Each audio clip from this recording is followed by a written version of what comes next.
Now, there's a lot of competing views on the geopolitical implications of the hug between China and Russia, or more broadly, the new era of cooperation, as the Chinese and Russians say, the new partnership that is different and better than a military defensive alliance.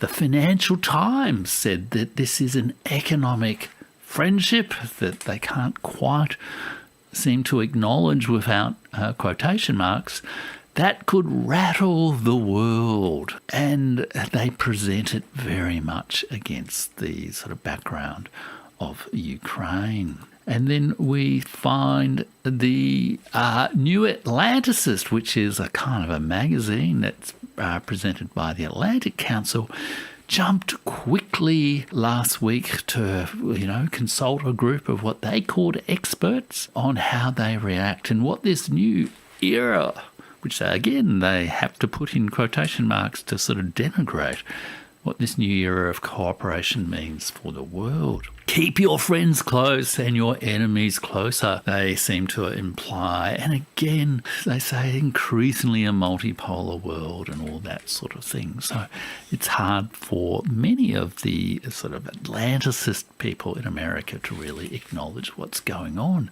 That's also reflected in another similar kind of magazine called The Diplomat. There it says, in China, Russia's Putin emphasizes strategic and personal ties. Putin's visit underscored China and Russia's coordination to push forward, again in quotation marks, an emerging multipolar world. And then, by contrast, the journalist Pepe Escobar, writing before the summit, but with some sense of what was about to happen, really spoke highly about the likelihood of this summit actually establishing a new global security order. This new security order, with a focus on the military kind of stuff, is, part, I guess, of the jiu-jitsu Vladimir Putin and Xi Jinping are playing with the West. And he quotes a Chinese scholar saying, "This time, the barbarians are facing a 5,000-year continuing written civilization armed with Sun Tzu's art of war." Mao thought Xi's dual circulation strategy, which I think is the kind of economic strategy of China at the moment, Belt and Road, BRICS, renminbi, digitalization, Russia and China unlimited, the world's most powerful manufacturing industry, tech supremacy, economic powerhouse, and the backing of the global south. How could they ever win against that? And our friendly, beloved The Economist, ever a reliable indicator of British aristocratic opinion, seems to say that the Xi-Putin partnership is not a marriage of convenience. It's one of vital long-term necessity. An autocratic bromance. What are we to make of all of that? And I think one of the aspects of it is a lot of the interpretation is grounded in a lot of historical myths. Framing this as an autocratic bromance in itself is trying to do that. It's trying to diminish the much, broader level of engagement institutionally, in terms of personnel, in terms of culture, in terms of economic, cultural and other relationships that actually exist between these countries, trying to present it as just kind of two dictators hugging it out. On the Pepe Escobar sort of front, he gets rather carried away sometimes with his ideas about the multipolar world and is a little bit too influenced by the kind of interpretations of history that are grounded in Halford Mackinder, the whole he who controls the heartland, Eastern Europe controls the heartland, he who controls the heartland controls the world island, i.e. Eurasia, and he who controls the world island, Eurasia, controls the world. And I've done a few videos on that, which you can check out on my channel. That kind of thinking is actually quite limited, but many of the commentators responding to the Xi-Putin summit have picked that up and have not picked up the, in a way, much shrewder comment that Sophia Shakti made about the long or the common institutional, cultural, political, diplomatic and economic legacy of the Mongols, of the Golden Horde, of the Mongol Exchange, as historian Marie Favreau says, of a prior era in which not just, murderous conquering Mongol barbarians on horses, but a highly sophisticated political culture which emphasised cultural exchange and models of, balanced governance with states rather than, domination of states. That's part of the common heritage in a way that informs Xi and Putin's discussion. And you should absolutely check out my interview with Marie Favreau on her book, The Horde: How the Mongols Changed the World. It will change how you see the history of the Mongols, and good on Sophia Shakti for picking that up. Thanks so much, Sophia, for making that comment. So we've got some contrasting views there, haven't we? What I'm going to do now is, rather than just talk about the optics of the hug, I want to talk about some of the substance of what people said, because it has struck me that there's been a lot of huffing and puffing, either critically or supportively, about the meaning of this Xi-Putin summit, the meaning of the declaration, but there hasn't been a lot of detailed assessment of what was actually said, what was actually agreed, what sort of actual actions are emerging about it. And without that, really people are just talking myths and theories. They're not really talking about the actual substance of what happened. And I think it's good to actually look at their actual words. Now, I have a background as a government official. I was a government official for 33 years, and I've drafted many communique over my years. Never international communiques, because I was a government official in the sort of provincial, state level of government in Australia. But there is something you learn about interpreting those kind of statements, I think, by doing it even at a subnational level. There's some really interesting detail in what Xi and Putin said, both about the broad, principles of the emerging relationship between Russia and China, which I think will help us understand what it was really about much better, but also about one particular aspect that I do talk about a lot on this channel, which is the cultural relationships between states and great powers, the cultural relationships around the world, the exchange of culture around the world. There's plenty of channels that talk about the military side of things, the economic side of things. I think looking at the cultural side of things is actually really important. There's some American political journalist, I think, who famously said that culture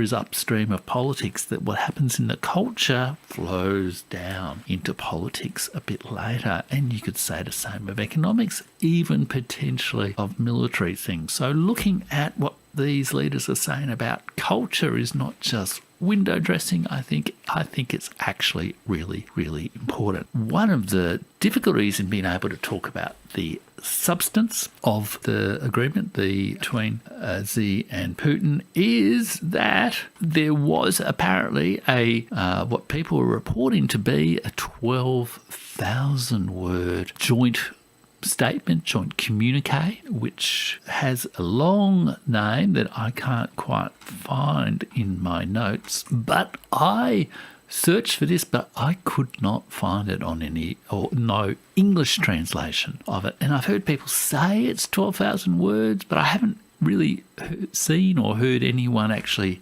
directly from it. So there may well be Chinese and Russian versions of that around. I suspect it's simply a case that it hasn't been translated into English yet. And so that may happen in the next few days. Certainly looking at the Chinese Foreign Ministry, I'm pretty sure it hasn't been published yet. But what I am going to do is actually look at the words of the leaders in their joint press conference announcing the statement. There they are, actually at that sort of formal signing, not hugging, just shaking hands, looking, not entirely comfortable with the camera. But in the joint press conference that Xi and Vladimir Putin gave on the state visit to China of Vladimir Putin, Xi Jinping outlined 5 principles of the new model of relationship between the new type of cooperation between China and Russia. And I'm going to just sort of go into a little bit of a discussion of those, because most of the discussion has just been, abstract, I guess. But this does look at the actual details of things. And there are 5 principles. One is about, and I've sort of boiled these down. They're expressed a little bit more wordily than this, which may partly be just a translation matter from the Chinese. But these are effectively what they were saying. Before I outline them, I guess one of the things I noticed about these principles is they're more... they're almost stated as objectives. Sometimes when people talk about principles, they say, they're sort of motherhood statements, parenthood statements. But these, I think, are more explicit and practical objectives about how China and Russia want to conduct international relations, and more than that, how they perhaps want to build the model of diplomacy, of the international system, of the world order, if you like, over the next few years. So they say one key principle is mutual respect and support on core interests. Another is the win-win approach for new architecture of cooperation. A third is to maintain centuries-old friendly ties. The fourth is strategic cooperation to set global governance on the right track. And the fifth is the settlement of hotspots in interest of justice and truth. And the last one is where issues of Ukraine and Israel, Gaza, Palestine are discussed, as well as, I think, potentially Taiwan. Okay, let's look at the mutual respect statement first. And here there is a real focus on how China and Russia's approach really is a new model enabling major powers to develop their relations on the principles of respect and equity. And there's some detail here from the press conference where Xi Jinping, and you can actually watch, there's a English voice version of this press conference, or maybe it's just auto-translated, that you can also watch. He says, "Our two countries are committed to acting in the spirit of non-alignment with any blocs, rejecting confrontation and refraining from targeting any third countries, while demonstrating our steadfast commitment to confidence-building measures on political matters, respecting the development trajectories we choose for ourselves, and firmly supporting each other as we strive for shared prosperity and revival." It is there's a clear contrast there, I guess, to how the United States tends to deal with other countries. The second principle is about the win-win approach. So the second principle consists of promoting a win-win approach to shaping a new architecture of mutually beneficial cooperation. They refer to, refers to the growing trade between the countries, the growing common interests and shared interests and initiatives between the countries. It's essential that we carry on with our efforts to streamline our cooperation and inject even more positive momentum in trade and other traditional domains of our cooperation. We must support networks promoting fundamental research, unleash our cooperation potential in high technology sectors, step up our cooperation on border crossings, transport and logistics, and ensure the stable operation of global manufacturing and supply chains. Again, I guess this is the pretty well-known, widely discussed broadening out of the sort of investment, trade, economic relationships between both China and Russia, but also China and most countries in the world. Then there is the third principle, and this one really took my eye because I'm a bit of a culture vulture, and he says that, as he says, the third principle deals with maintaining our centuries-old friendly ties and passing on this friendship from one generation to another.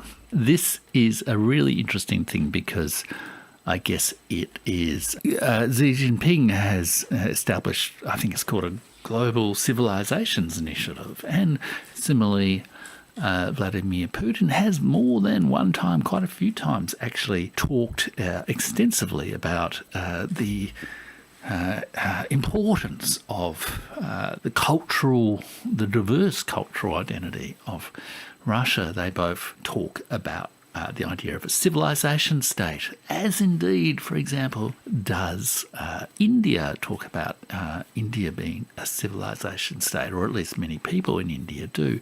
In Russia's case, this concept of a civilization state is, I think, formally expressed in its foreign policy, and in China's case, there is this formal diplomatic initiative about honouring, accepting, working with a wide variety of civilizations. And I think in a way this is feeding into the whole idea that my interpretation of what this whole event is really about, which is that it is about accepting that, if you like, the new cultures of diplomacy, the new cultures of international relations are not just determined in Washington. They're no longer just determined in the West. There is a new international system that's going to form from a blend of all these different cultures and civilizations around the world. And what's more, this, I guess, statement is a historically informed, a culturally informed rebuttal of the common idea that is put by American geostrategists that somehow or other the sort of, clever chaps from Washington, D.C. can trick Russia or China into dumping their partners and siding with the United States against them. What Xi and Putin are saying is that there's a centuries-long relationship between Russia and China, that, if you like, that relationship, those friendly ties, those diplomatic institutions, those economic exchanges, those cultural exchanges, date from before 1776, from before the formation of the United States of America, and are not easily displaced. So I think it's really quite a significant dimension of this. Friendly ties. China and Russia both pride themselves on their ancient history and outstanding cultures. People from average Chinese families read Pushkin's and Tolstoy's books, while traditional Chinese culture, including the Beijing opera and Tai Chi, has been very popular among Russians. Let's go to the fourth principle, which is a very significant one in terms of reshaping the order. There's interpreting the significance of this as a remaking of the global order, just global governance. And here we, if I just go back to the media statement, Xi says that the fourth point is that we must act in the spirit of strategic cooperation to set various visions of global governance on the right track. Now, again, as I was saying, that these principles are not just saying there should be good global governance. There's a concrete objective there. There's an objective about rebalancing the global governance of the world to get it back on the right track. China and Russia have been firmly advocating a UN-centred system of international relations and an international order based on international law. We have been coordinating our positions within multilateral platforms such as the United Nations, APEC and the G20 to promote the emergence of a multipolar world and economic globalisation based on genuine multilateralism, not on the unilateralism of the unipolar moment. Our two countries are committed to acting in the spirit of non-alignment with any blocs, rejecting confrontation and refraining from targeting any third countries while demonstrating our steadfast commitment. So they are saying, let's go back to the true spirit of the United Nations. Let's get the United Nations global governance working the way it should have been. Let's put an end to this sort of 30 years of unipolar madness from America. And then the fifth principle that they talk about is to deal with promoting a political settlement for hotspots in the interest of truth and justice. And here they say today's world is still plagued by Cold War mentality, aspirations to securing a unilateral hegemony, bloc-based confrontation and power politics pose a direct threat to peace and security for all countries around the world.